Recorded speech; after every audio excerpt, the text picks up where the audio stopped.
नमस्कार, आप देख रहे हैं बिग फाइट लाइव और आपके साथ में विजेंद्र सोलंकी। असल मायने में बिग फाइट बिहार के अंदर चल रही है। चुनावी घमासान विकास के वादों से आगे बढ़ते हुए, योजनाओं पर सवालों को उठाते हुए अब बाबर और औरंगजेब तक पहुंच गए और इन सब के बीच में ओसामा की भी एंट्री हो चुकी है। सिवान की रैली में जब उत्तर प्रदेश के मुख्यमंत्री योगी आदित्यनाथ चुनावी रैली को संबोधित करने पहुंचे और जिस अंदाज में बुलडोजर के साथ भव्य स्वागत किया गया, उसके बाद बयानों के जरिए एक के बाद एक योगी ने विपक्षी दलों को लेकर सवाल खड़े किए। माफिया, जंगल राज, इसके बाद ओसामा, फिर बाबर और औरंगजेब, यहां तक बिहार की सियासत पहुंच चुकी है। सवाल यह कि क्या वाकई में हर चुनाव के अंदर इनकी एंट्री का होना यह कंपलसरी हो चला है, या फिर यही कटु सत्य के देश की राजनीति में वोट ऐसे ही बयानों के जरिए मिलते हैं, विकास के आधार पर नहीं। आज बात इसी पर। बाबर और किसी औरंगजेब की मजार में जाकर के सजदा पड़े, लेकिन यहां किसी सच्चे भारतीय को शोभा नहीं देता है।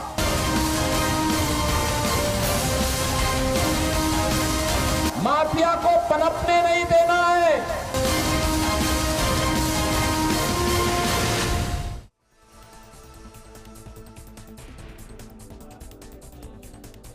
तो क्या वाकई में जिस जंगलराज का जिक्र किया गया, क्या उसको बिहार की जनता अभी भूली नहीं? ये सवाल मैं इसलिए कर रहा हूं क्योंकि 20 साल हो चले और जिनकी उम्र उस वक्त 2-3 साल रही होगी, क्या वाकई में उनको जंगलराज के बारे में पता होगा? क्योंकि वो इस बार के हो सकते हैं फर्स्ट और सेकंड वोटर। क्या उनके जहन में वो होगा? क्या उसको ताजा किया जा रहा है? और क्या बाबर औरंगजेब के जरिए, ओसामा के जरिए टारगेट किया जा रहा है? इस मुद्दे पर बात करने के लिए हमारे साथ मौजूद हैं बीजेपी प्रवक्ता राखी राठौड़ जी, कांग्रेस प्रवक्ता राजेंद्र मेघवाल जी और राजनीतिक विश्लेषक सुभाष शर्मा जी। शुरुआत करते हैं राखी राठौड़ जी आपके साथ। जरा बताइए मैम, बाबर औरंगजेब के वहां जाकर सजदा करना, यह किसको टारगेट किया गया, किसको निशाने पर लिया गया और बिहार के डेवलपमेंट के मुद्दे पर इसकी क्या जरूरत है? देखिए विजेंद्र जी, किसी भी स्टेट का डेवलपमेंट जो है वो सबसे पहले उसके लॉ एंड ऑर्डर पे बेसिस पर होता है। आज जब रघुनाथपुरी के अंदर योगी जी बोल रहे थे तो उन्होंने साफ साफ बिहार की जनता को चेताया। उन्होंने याद दिलाया कि वो समय जब सिवान के अंदर जो कैंडिडेट हैं अभी आरजेडी के, उनके पिता किस तरह का अत्याचार करते थे और संरक्षण जो था वो लालू प्रसाद यादव जी के पास था। तो जिस तरह से उन्होंने एक रोड मैप आज बताया लोगों के बीच में, क्योंकि एक ऐसे व्यक्ति को टिकट देना जिसके पिता के राज के अंदर सिवान के अंदर कितने सारे लोगों की हत्या हुई। छोटे लाल जो कि मार्क्सवादी पार्टी के ही एक मेंबर थे, उनकी हत्या हुई। 2 लोगों पर एसिड डाल दिया गया। पत्रकार कोई अंदर अलाउड ही नहीं था उस क्षेत्र के अंदर। तो जो जंगल राज था उसके लिए योगी जी ने बताया, चेताया वहां के लोगों को। और देखिए, इस व्यक्ति को टिकट करके यह साफ स्पष्ट कर दिया लालू प्रसाद यादव जी ने कि उनका आगे का रोड मैप क्या है। कल उन्होंने एक मैनिफेस्टो डिक्लेयर किया, उसमें यह नहीं बता पाए कि नौकरियां किस तरह से दी जाएंगी। उन्होंने यह वादा किया अपने मैनिफेस्टो में कि हर घर के अंदर एक सरकारी नौकरी होगी, लेकिन अगर हिसाब लगाएंगे तो लगभग 2.5 करोड़ नौकरियां आएंगी। और अगर पेमेंट आप 30 से 40 हजार के बीच में दें एक व्यक्ति को, तो वो 10 लाख करोड़ से ऊपर का अमाउंट जाता है, जबकि उनका बजट ही 3 लाख करोड़ का है। रोड मैप नहीं बता पाए। आज जो इनके डिप्टी सीएम के कैंडिडेट हैं मोहन साहनी जी, उनसे जब पूछा गया कि कैसे आप ये नौकरियां दोगे, इनके पास कोई जवाब नहीं था। वक्फ बोर्ड के लिए इन्होंने कल वादा किया। नौकरियां देने की उनको जरूरत ही नहीं पड़ती भाई। 2014 से एक नारा था कि हर साल 2 करोड़ नौकरी देंगे। देखिए, रोजगार की बात की, रोजगार की जरूरत ही कहां? देखिए, रोजगार वृद्धि हुई है। बिहार की मैं बात करूं क्योंकि विकास की आपने बात की थी, वहां पर जो विकास दर 2% थी उसको 14% किया। 2.25 करोड़ लोगों को गरीबी रेखा से हमने बाहर निकाला। वहां 70 लाख लोगों से ऊपर जो है किसान सम्मान निधि का लाभ उठा रहे हैं। 40 लाख पीएम आवास है। 2.25 करोड़ उज्ज्वला योजना के कनेक्शन है। वहां चिकित्सा के क्षेत्र में 15 मेडिकल कॉलेजेस खुल चुके हैं और लगातार मेट्रो का काम हो, चाहे हर जगह काम हमने किया। यही तो मैं कह रहा हूं कि भाई जो आप यहां गिना रहे हैं, वहां की जनता ने तो उनको भोगा होगा। बिल्कुल, उनके लिए व्यवस्था है ना। बिल्कुल। तो फिर बाबर, औरंगजेब, ओसामा की जरूरत क्यों पड़ रही है? देखिए, ये व्यवस्थाएं तभी हुई जब लॉ एंड ऑर्डर सुचारू रहा।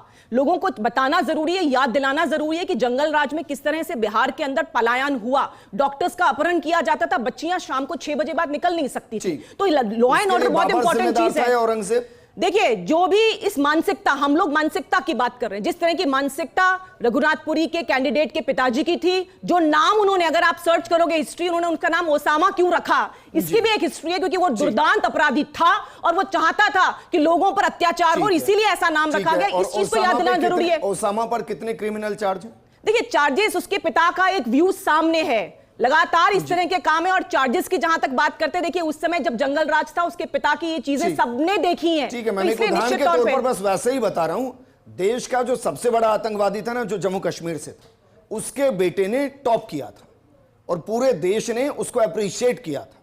तो क्या वाकई में एक बाप जो कर रहा है और उसके गलत कर्म है, तो क्या उसकी सजा बेटे को दी जाए? देखिए किस तरह के कर्म है वो देखिए ना आपने वहां के लोगों के साथ में। देखिए, पिता को बड़े गर्व से लालू प्रसाद यादव साथ रखते थे, सबसे पहले टिकट दे करके फोटो खिंचाते थे कि मैंने बहुत अच्छा काम कर दिया। तो इस तरह का रोड मैप उन्होंने जो पेश किया है, 20 साल पहले जा चुका मैम। देखिए जो भी हो, लेकिन उसकी जो उसका, जैसे मैंने कहा, सुभाष शर्मा जी, भाई अगर डेवलपमेंट के इतने कार्य हुए हैं कि वहां कहा जा रहा है कि बिहार में विकास बा, तो बिहार में अगर विकास बा तो बाबर क्यों, औरंगजेब क्यों, ओसामा क्यों? यह हमारी राजनीति का कटु सत्य है कि जब तक वोटर पोलराइज नहीं होंगे, जो योजनाओं के दम पर नहीं होते, तो जब तक वोटर वो पोलराइज नहीं होंगे तब तक इलेक्शन बनेगा नहीं। और पोलराइज करने के लिए इन शब्दों की जरूरत है। राइट। तो देखिए, बिहार जो है वो एक ऐसा स्टेट है जहां आप जातिगत राजनीति से आज भी मतलब ये नहीं कह सकते कि वहाँ जातिगत राजनीति नहीं होती है, सांप्रदायिक राजनीति नहीं होती है। बिहार एक अजीब सा स्टेट हमारे देश में है और उत्तर प्रदेश में थोड़ा सा फर्क आ गया है। पहले तो यूपी और बिहार दोनों में ही ये प्रॉब्लम चलती थी कि जातिगत आधार पर ही वोटिंग होती थी, लेकिन ओवर द पीरियड यूपी ने थोड़ा सा एक चेंज किया है और वहाँ जातिगत राजनीति को लोगों ने अब उस तरह से अपनाया नहीं, अभी तो अडॉप्ट नहीं किया है। पिछले करीब 2 दशक से देखें तो थोड़ा सा उससे दूर होते जा रहे हैं लोग। लेकिन बिहार में आज भी ये प्रॉब्लम है और ऐसा लग रहा है कि भारतीय जनता पार्टी को, यानी एनडीए को, अब चुनावी इस रणक्षेत्र के बीचों बीच ऐसा लगने लगा है कि कहीं ऐसा नहीं हो जाए कि वापस वही जातिगत जो एक गठजोड़ था। तो अब ये कह रहे हैं कि जातिगत गठबंधन को तोड़ने के लिए, जो कि वोटर गठबंधन है, उसको धार्मिक रंग दिया जा रहा है ताकि जाति धर्म के आधार पर एक हो जाए। तो इसलिए कि जातिगत चुनावी चौसर को टक्कर देने के लिए, उसको डिफ्यूज करने के लिए भारतीय जनता पार्टी ने, एनडीए ने अब अपनी पार्टी के एक फ्लैम्बॉयंट लीडर को, जिनके ऊपर ये पूरी तरह से ठप्पा लगा हुआ है कि वो हैं ही राइट विंगर और हिंदूवादी सोच के व्यक्ति हैं, वो परवाह नहीं करते इस बात की कि वो हरामजादे और रामजादे बोलने में उनको कोई डर नहीं है। किसी तरह से भी वो बाबर को और औरंगजेब को देश का आक्रांता बताने में कोई गुरेज नहीं करते हैं। वो इस तरह के लीडर हैं जो बताना एक अलग बात होती है, लेकिन ये तो कंफर्म ही है कि भाई आक्रांता थे, इसमें तो क्या ही गलत। हाँ, तो वो बताने से चूकते नहीं है। आप देखिए ना कि इन्हीं के जो लीडर थे वो जिन्ना की मजार के ऊपर जाकर अकीदतमंदी कर रहे हैं, लेकिन ये नहीं करते हैं। इन लीडर का, योगी आदित्यनाथ का जो फ्लैम्बॉयंस है, वो हिंदू वोटर्स में, खासतौर पर जो राइट विंगर हैं, उनमें एक अजीब सा एक फिनोमेना है कि भाई यदि योगी आदित्यनाथ बोल रहे हैं तो वहां ये जो पोलराइजेशन की आप बात कर रहे हैं, कम से कम डिवीजन तो हो ही जाएगा, इसमें कोई शक नहीं है। ठीक है, राजेंद्र मेघवाल जी, क्योंकि मैं किसी भी स्टेट के इलेक्शन को उठा लूं, मैं सेंटर के इलेक्शन को उठा लूं, अंत में वो धार्मिक रंग में रंग ही जाते हैं।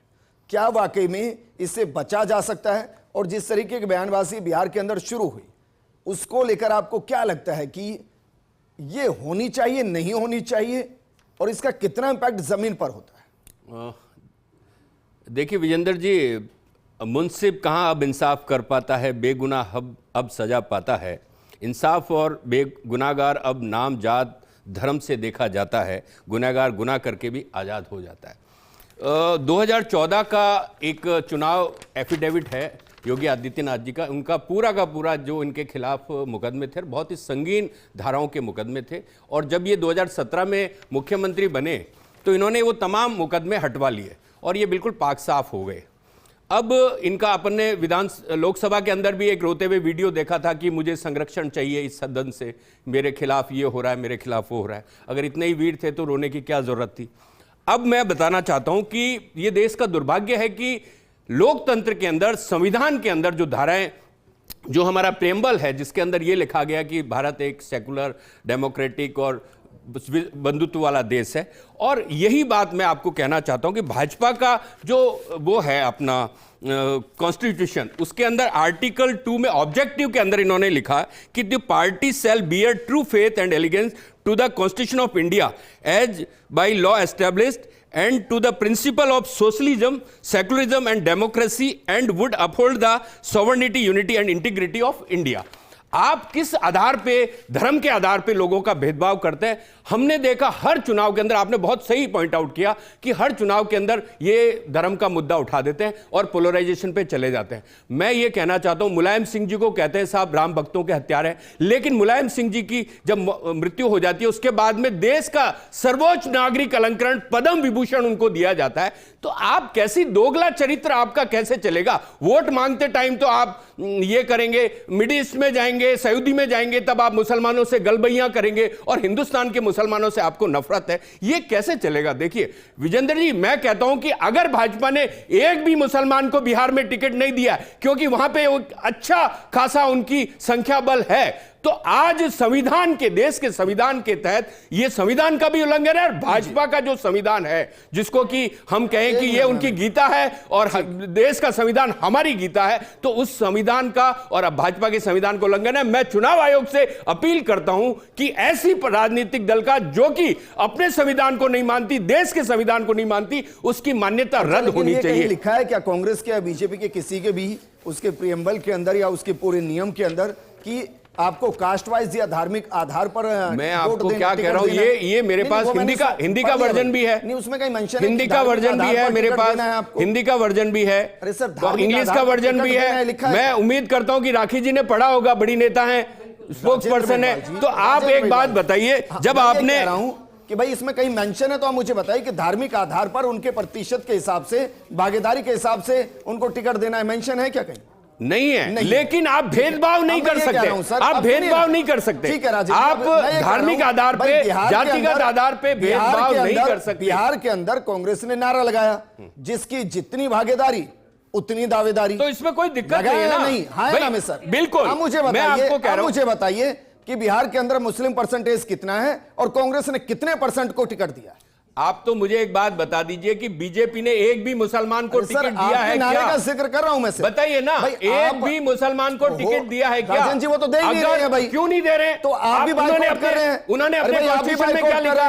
उन्होंने अपने कॉन्स्टिट्यूशन में क्या लिखा? या तो वो अपना कॉन्स्टिट्यूशन बदल दे, राजेंद्र, या भारत के संविधान के अंदर उनकी आस्था नहीं है। भाई आपकी सहयोगी पार्टी क्या लिख रही है कि उनकी सत्ता आ गई तो वक्फ बोर्ड को लेकर जो कानून है उसको रद्द कर देंगे, कहा जा रहा है, नहीं कहा जा रहा है। देखिए कानून नहीं, जो लोकसभा से बना है। मैं आपको क्या कह रहा हूं, अल्पसंख्यकों को संरक्षण मिलना चाहिए, अल्पसंख्यकों के अंदर तमाम जो धार्मिक दावेदारी उतनी भागीदारी में कांग्रेस ने क्या, जिस बिहार से इस नारे को शुरू किया कि जिसकी जितनी भागीदारी उतनी दावेदारी, क्या उतने टिकट बांटे क्या? मैं सिर्फ मुसलमानों बात कह रहा हूं कि योगी आदित्यनाथ बांटे क्या सर? जो वहां पे जाके नफरत की बात बोली है, उन्होंने हर राज्य में जाके नफरत की बात बोली है। सुभाष शर्मा जी सर, बीजेपी के तो कई प्रवक्ता खुलकर कह चुके हैं हम नहीं दे रहे टिकट, वो हमें वोट नहीं करते, हम उनको दे देंगे तो भी वोट नहीं करेंगे, ये तो खुलकर कह रहे हैं कई प्रवक्ता। मेरा सवाल यह कि जो खुलकर ये कह रहे हैं कि जिनकी जितनी दावेदारी उतनी भागीदारी, वो भी तो नहीं दे रहे हैं उनको टिकट।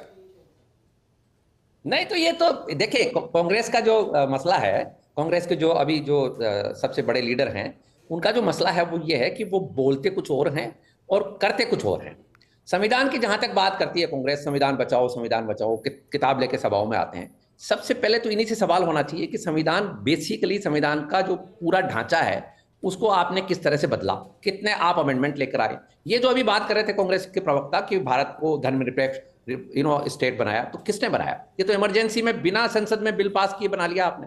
आप कहां सोशलिस्ट, मतलब भारत को एक सवाल है सुभाष जी, सोशलिस्ट। आज भाजपा को क्या मजबूरी थी? भाजपा तो इमरजेंसी के बाद बनी है, भाजपा की ऐसी क्या मजबूरी थी कि उन्होंने भी सेकुलरिज्म को अपने संविधान के अंदर शामिल किया?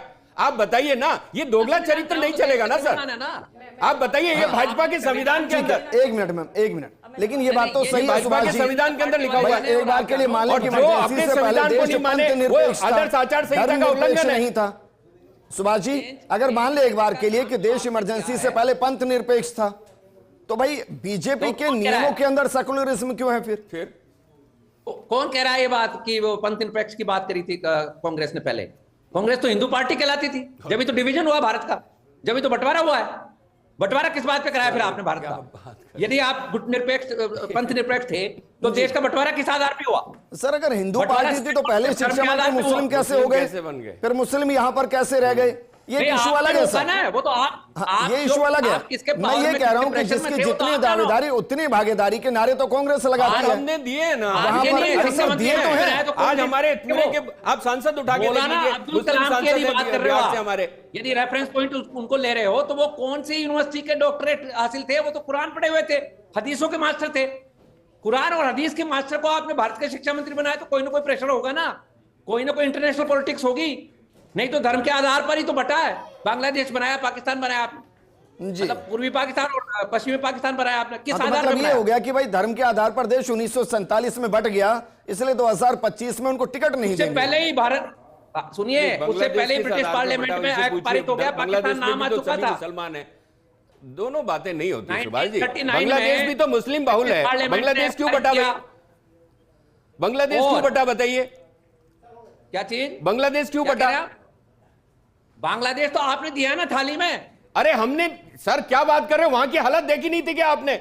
जो 1971 के अंदर जो हालात थे वहां के अंदर जो भेजनी पड़ी हमें सेना, बांग्लादेश जिस तरीके से उनके ऊपर जुल्म हो रहे थे, पाकिस्तान किसने तो बनाया? आप देखिए ना, आप धार्मिक आधार पे नहीं कह सकते। बांग्लादेश खुद मुस्लिम है, एक लैंडलॉक कंट्री बना आज दिया। अफगानिस्तान और पाकिस्तान में क्यों झगड़ा चल रहा है? तो धर्म का कोई मसला नहीं है, धर्म का कोई मसला नहीं है, जबरदस्ती धर्म को मसला बनाया जाता है। डिरेल करें इस डिबेट को, हम डिरेल करें इस डिबेट को। नहीं सुभाष जी, उसको छोड़ दीजिए भाई, उसका क्योंकि प्लस और माइनस दोनों पॉइंट है। प्लस पॉइंट ये है कि पाकिस्तान दो तरफ से घेर रहा था, उससे कट के एक बांग्लादेश बन गया। नेगेटिव ये है कि जो हमारा हिस्सा था वो हमारा नहीं रहा, हम वापस भी ले सकते थे। मैं मुद्दे पर वापस आ रहा हूं सर, मैं मुद्दे पर वापस आ रहा हूं सर। मैं ये कह रहा हूं भाई कि अगर बाबर और औरंगजेब के बयान पर कांग्रेस को आपत्ति है और होनी भी चाहिए, तो मेरा सवाल ये है कि भाई जो ये खुद कह रहे हैं कि इतनी दावेदारी, इतनी भागीदारी, उस हिसाब से टिकट भी बटने चाहिए। दिए ना हमने तो, जो ये कह रहे हैं कि भाई जातिगत जनगणना होनी चाहिए और जातिगत जनगणना के आधार पर टिकट बंटवारे होने चाहिए, तो फिर वो भी होना चाहिए। तो आंकड़े जारी कहां हुए?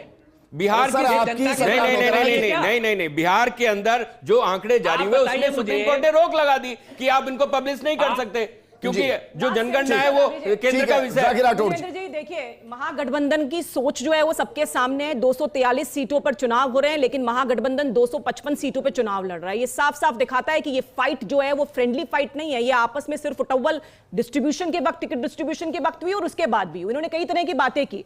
आज योगी आदित्यनाथ जी पे अगर कोई मुकदमा था भी तो न्यायालय प्रक्रिया के अनुसार उनको फ्री किया गया है। इसका मतलब साफ, देखिए बीच में मत बोलिए विजेंद्र जी। विजेंद्र जी, अरे सर, क्या कोई हटा सकता है क्या? खुद कैसी बातें कर रहे हैं विजेंद्र जी? देखिए ये गलत बात है, इन्होंने आरोप लगाया, मैं जवाब दे रही हूं, जवाब सुनने का माध्यम रखिए। अभी क्या बोल रहे थे? देखिए विजेंद्र जी, ये गलत बात है, इन्होंने बहुत सारे आरोप लगाए और मुसलमानों की बात करते चले जाते मुकदमे। विजेंद्र जी देखिए, विजेंद्र जी वो तो सत्ता चलेंगे तब चलेंगे। मैं अपना जवाब पूरा कर लूं, क्योंकि इन्होंने जो आरोप लगाए उनका जवाब मैं देना चाहती हूँ। आज मुसलमानों की बात करते हैं, हमने कभी ये नहीं कहा कि जो पहला अधिकार है वो अल्पसंख्यकों का, मुसलमानों का है सरकारी संपत्तियों पे, लेकिन जब कभी 20-25% जो हमारे यहाँ के मुसलमान हैं पूरे देश में, अगर आप सरकारी योजनाओं का लाभ देखोगे तो 37%, 35%, 40% तक ये पूरा परसेंटेज आएगा। यानी जहां तक मुसलमानों को लाभ देने की बात थी, हमने कभी भेदभाव नहीं किया। वक्फ बोर्ड की बात, जिसको हटाने की ये लोग बात करें, जो इनके बस का नहीं है, राज्य सरकार कभी भी संवैधानिक तरीके से बना हुआ वक्फ कानून हटा नहीं सकती। उसमें क्या है, जो पीड़ित है, वंचित है, मुसलमान जिनको हक नहीं मिला उनको हक देने की बात है। हमने 3 तलाक वाला कानून हटा करके जो मुस्लिम महिलाएं हैं उनको स्ट्रेंथन करने का काम किया है। आपने क्या किया है मुसलमानों के लिए, वो बता दीजिए। आज इंपॉर्टेंट ये होता है कि किसी भी वर्ग विशेष के लिए इंपॉर्टेंट ये है कि हम वहां पर काम करें, उनका लाभ कैसे मिल सके, उनको कैसे डेवलप कर सके। कह रहे हैं कि भाई विधायक और सांसद बनना बहुत जरूरी नहीं है। देखिए, आप काम ये कह रहे करना हैं ना? जरूरी है, वो हमारी इंटरनल पॉलिसी है। जीतना चुनाव अलग चीज होती है, लेकिन बिना भेदभाव के पूरे देश के अंदर जो हमारे लोग हैं, प्रधानमंत्री जी लगातार इस बात को कहते हैं कि 140 करोड़ की जनता मेरे साथ है, वो मेरा परिवार है, और इसीलिए उनको बिना किसी भेदभाव के, आप बताइए कोई भी एक जना जिसने ये कह दिया हो, जिसने एक मुसलमान ने ये कह दिया, और मैं कह रही हूं यूपी के अंदर भी मुसलमान खुश हैं क्योंकि लॉ एंड ऑर्डर जो है वहां पे दुरुस्त है। योगी जी ने उस परिपाटी को चेंज किया कि हर 5 साल में वहां पे सरकार चेंज होगी, लेकिन यूपी में हम लोगों ने चेंज किया। अरे कितने परसेंट है मुसलमान, ये बताओ आप यूपी के अंदर कितने परसेंट मुसलमान है? बिहार के अंदर आपने सिर्फ 12% को टिकट दिया है। देखिए विजेंद्र जी, सिर्फ 12% मुसलमानों को इन्होंने टिकट दिया, जबकि वहां पे संख्या 20% है। ये टारगेट बनाते हैं, ये आपका चरित्र है। आप अपने दोनों रुकिए, एक कन्विक्टेड भ्रष्टाचारी लालू प्रसाद यादव के साथ में जाकर के लोगों में अच्छा संदेश तो आपके योगी आदित्यनाथ भी हो जाते अगर वो आपके मुकदमे खत्म नहीं करवाते। ये बड़ी सूची योगी आदित्यनाथ के मुकदमों की, ये रही सूची। एक मिनट पढ़िए, कौन से चार्जेस हैं बताइए? ये भ्रमित करने की बात है, इसको कौन से घोटाले के चार्जेस हैं इसमें? घोटाले के चार्जेस, अरे देश की शांति व्यवस्था को बदल करने की बात है। अरे सर, वो हर प्रदर्शनकारी पे लगते हैं। ऐसा नहीं होता है, वो हर प्रदर्शनकारी पे लगते हैं राजेंद्र जी। ऐसा नहीं है, मतलब आग्नेय हथियारों का प्रयोग, ज्वलनशील हथियारों का प्रयोग और पूरी के पूरी तरीके से धर्म विशेष की मजारों को तोड़ना, धर्म विशेष की कब्रिस्तानों पे कब्जा करना, धर्म विशेष की महिलाओं को कहना कि कब्रिस्तान से निकाल के उनका बलात्कार किया जाएगा, ये योगी आदित्यनाथ के वर्ड थे। मैं कह रहा हूं योगी आदित्यनाथ ने कहा कि मुसलमान महिलाओं को कब्र से निकाल के उनका बलात्कार किया जाएगा। ये योगी आदित्यनाथ का, मैं कह रहा हूं आप मैं भाषण सुना दूंगा आपको। योगी आदित्यनाथ का भाषण निकालिए आप, चलिए निकालिए आप राजेंद्र जी, निकालिए। यूट्यूब से सब हटा दिया 11 साल से। अब ये गलत है सर, 11 साल से गलत है राजेंद्र, 11 साल से सत्ता में है राजेंद्र जी, गलत है भाई। ने इतनी नफरत की भाषा बोली, इस देश के लिए नफरत की भाषा बोली, शांति सद्भाव खत्म करने की बात की, संविधान को कमजोर किया। एक मिनट राजेंद्र जी, अब ये गलत है भाई। आप एक तरफ कह रहे हैं मैं वीडियो दिखाऊंगा, अब कह रहे हैं वीडियो डिलीट हो गया। आप कह रहे हैं वीडियो दिखाऊं और फिर कह रहे हैं वीडियो डिलीट हो गया। मेरे को टाइम दे दो, मैं निकाल दूंगा। कोई बात नहीं। सुभाष जी हमारे साथ है, फाइनल कमेंट लेते हैं। सुभाष जी, 2 मुद्दों पर दो सवाल है मेरे सर, मैं चाहूंगा 20 से 30 सेकंड में जवाब दे। क्या जिसका जिक्र राजेंद्र मेघवाल जी का ऐसा बयान योगी ने कभी दिया होता तो ऑन रिकॉर्ड कहीं ना कहीं तो होता। दूसरा सर, एक मिनट भाई, एक मिनट, क्या देश ने सांप्रदायिक हिंसा में लक्षित विधेयक 2011 जिसकी चेयरपर्सन खुद सोनिया गांधी थी, क्या ये हमने नहीं देखा? वो एक अलग बात है कि वो कभी देश का कानून नहीं बन पाया। योगी आदित्यनाथ लोकसभा के अंदर रोए क्यों थे? उन्होंने लोकसभा अध्यक्ष से संरक्षण क्यों मांगा था? 20 सेकंड में प्लीज, एक मिनट है सुभाष जी, 20 सेकंड में। इनके पास कोई एविडेंस नहीं है, नंबर 1। नंबर 2, जिस तरह से ये प्रवक्ता कांग्रेस की बातें कर रहे हैं, ये भी पोलराइजेशन की तरफ ही ले जा रहे हैं, लेकिन ये भूल रहे हैं कि कांग्रेस इनको भूल चुकी, मुसलमान वोट इनको भूल चुका है कांग्रेस को। मुसलमानों का कोई इनको सिंपैथी नहीं मिलने वाली है, क्योंकि राहुल गांधी जब चुनावी पर्चा लिखते हैं तो उसमें लिखते हैं मैं ब्राह्मण हूं, तो मुसलमान को यहीं चिढ़ हो गई। आपका वोटर तो वैसे ही स्प्लिट है, आपको मुसलमान का वोटर नहीं मिल रहा, लेकिन आप जिस तरह से ब्राह्मणी है, आप क्या कह रहे हैं? कौन है? फारसी है, मुसलमान है, कौन है? ये जो दंगा भड़का रहे हो, ये जो बयान अभी इन्होंने कांग्रेस प्रवक्ता ने बताया है, आपकी नजर में राहुल गांधी क्या है भाई? ये तो ये बताएं कांग्रेस वाले, बता दूंगा ना। चलिए, शुक्रिया हमारे साथ जुड़ने के लिए सुभाष जी। राकेश जी आपका भी शुक्रिया, राजेंद्र जी आपका भी शुक्रिया। हर इलेक्शन के अंदर बहुत से ऐसे कॉन्सेप्ट होते हैं जिनका मकसद बहुत बड़ा नहीं होता है, लेकिन उनका इंपैक्ट बड़ा होता है। यह भी सच है कि बीजेपी एक भी मुस्लिम कैंडिडेट को टिकट नहीं दे रही, और यह भी सच है कि सरकार की मैक्सिमम योजनाओं का फायदा मुस्लिम समुदाय उठा रहा है, और वो वेलफेयर स्कीम से जुड़ी योजनाएं और उनका फायदा वो परिवार उठाते हुए अपनी जिंदगी को आसान भी बना रहे हैं। हालांकि इन बयानों का कितना इलेक्शन पर इंपैक्ट होगा वो परिणाम बताएंगे। इस प्रोग्राम में फिलहाल इतना ही, नमस्कार।